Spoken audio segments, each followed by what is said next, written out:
बोसोरनि 12 मासावबो सुख सान्थि सोलिलांनो थाखाय जोंनो जुदि बारनि दरकार दङबा गोजोन बारनि दरकार दङबा बे गोजोन बारखौ मोनथों आबाद मावनानै जाग्रा खेतियकफोरा आबाद मोजां मावनो थाखाय जुदि मावनो नांगौबा आबादनि थाखाय जेरैबायदि बोथोर नांगौ अखा हानांगौ दै जानांगौ बेफोरनि थाखायबो जोंना फुजा बार अरजों मानसिया जाहाथे जोंनि सिलिंखार जाया बिनि थाखाय सिबिनानैबो आरज गाबनानैबो गसाइनि खाथियाव बेबायदि गासिबो आइटेमखौ थारमाने जोङो बेयाव सरजाबना लाजोबनानै बे फुजाखौ जों फालियो आरो नमस्कार बड'सा निउज आरो सब जिखिनि निउज फैदों गुरुमुं गामिनि थेंक्स तो प्रथमावनो गुरुमुं गामिनि जिहेतु खेराइ बे खेराइया 33 कोटि देबताखौ लानानै स्मरण खालामो प्रथमावनो आरो बर' समाज जेतिया जन्म जादोंमोन तेतियानिफ्राय खेराइया जन्म जादों खिन्थु कुनु डेट बार गैया तो तेनेका हाजार बছर धरि सोलिगासिनो दङ आरो এই खेराइया जाबाय जिहेतु आंनि खाथियाव बहुत अभिज्ञ व्यक्ति दङ गतिके खेराइनि सायाव इमान गियान जिहेतु गैया गतिके आं इमान जिहेतु जितु बुस्थुनि उप्राव गियान गैया बेखौ बुंनाया आंनि भुल जागोन मानो होनबा जिहेतु जथेस्थ 33 कोटि देबतानि उप्राव बेखौ माबा खालामनानै फुजा होनाय जायो आरो जिहेतु बर' समाजनि मोनसे प्राय ओनसोलावनो खेराइया जिहेतु गैला गतिके जोंनि बे गुरुमुं मोनथाम सुपाजनि 200 बेसेबां दरे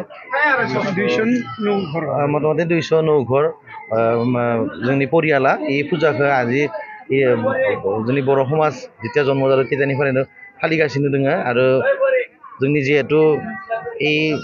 209 घर समाजा जेतियालागै पृथ्वी बर' समाज जेतियालागै थागोन तेतियालागै এই धर्मखौ माने जों फालिबाय थागोन आरो बेखिनिखौ बुंनानै आंनि बुंनायखौ गोसो लाखिबाय मैनिफ्राय जागायजेनबाय दिनै जोबथा जितु जोंनि जोबनाय खेराइ दा बे खेराइया मबे जुगाव बा मबे मायथाइयाव जादोंमोन जोंबो मिथिस्लाबा खिन्थु आङो 93 निफ्राय बेयाव थारमाने आङो लोब्बा दङ आरो खेराइयाव जोंनि फादारा थारमाने बे खेराइनि जथेस्थ मिथिगौमोन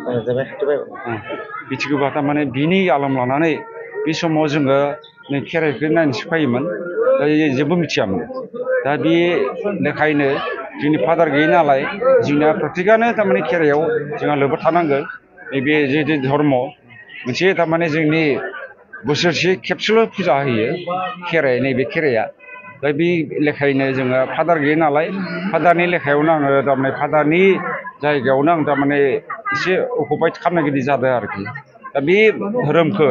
थारमाने जों गारनो हायै बायदि जादों मानो होनबा बे खेराइया जोंनि धोरोमनि मोनसे माबा बेखायनो जोङो जिहेतु जोंनि जन्म गस्थिया जों माने जिहेतु फालियो बेबायदिनो जोङो थारमाने धोरोमखौ फालिनो गोनां जादों जायनि फलाव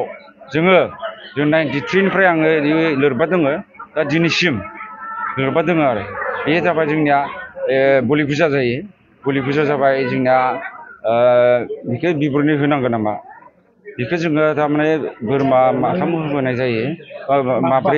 माबा बोरमा फान्था मासे कामाख्याव होनाय जायो दा बे फोरबोखौनो जों फालिगासिनो दङ आरो दा जोंहाथ' बलि फुजा दंखायो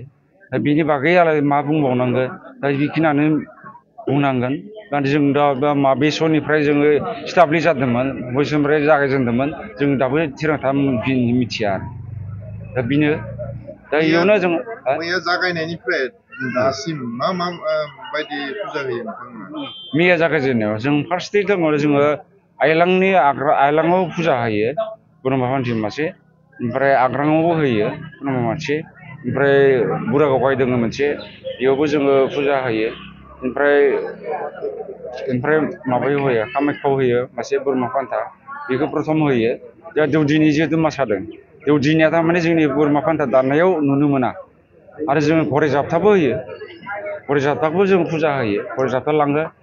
घरे जाबथा लांनाय लोगो लोगोनो जोङो बुरागावहायखौबो जोङो फारसेथिं लाङो मोननैबो स्रां थांखायो आरो गावस्रायो फुजाया घरे जाबथाया फार्स्ट थांबाय साउथ साइडआव ओमफ्राय नर्थ साइडआव जोंना थांबाय बुरागावहाय थां बे थान मोनसे दंखायो बेवहायनो जोङो माबा होयो आरो बुरागावहाय थान बेयाव बलि होयो फारौ जरासे बेयाव जोंना बलि बुदान जाखायो जोंनिया मान्थलि आरो बेयाव फुजा होखायो आरो माहाव थारमाने जों फुजा होयो माहाव थारमाने जोंनिया देउरि दंखायो सानै देउरि दङ बिसोरो मान लिखांनानै बे फुजा होयो आरो बे फुजायाव गामिनिल' थायोना गुबुन गामिनिबो थायो गुबुन गामि थाया जोंनिया थारमाने जोंनिया गुरुङा गामि प्रपार गुरुङा गामि बेयाव मोनथाम सुबादो बे सुबादो जोङो उल्लेख खालामनायलाया थारमाने जोंनि गुरमु प्रपार गुरमु बे गुरमुनियानो जोङो माने देउरि सानै थायो गोथारै बे गोथारै सानैयानो माइ लाखांनानै बे फुजायाव फैयो आरो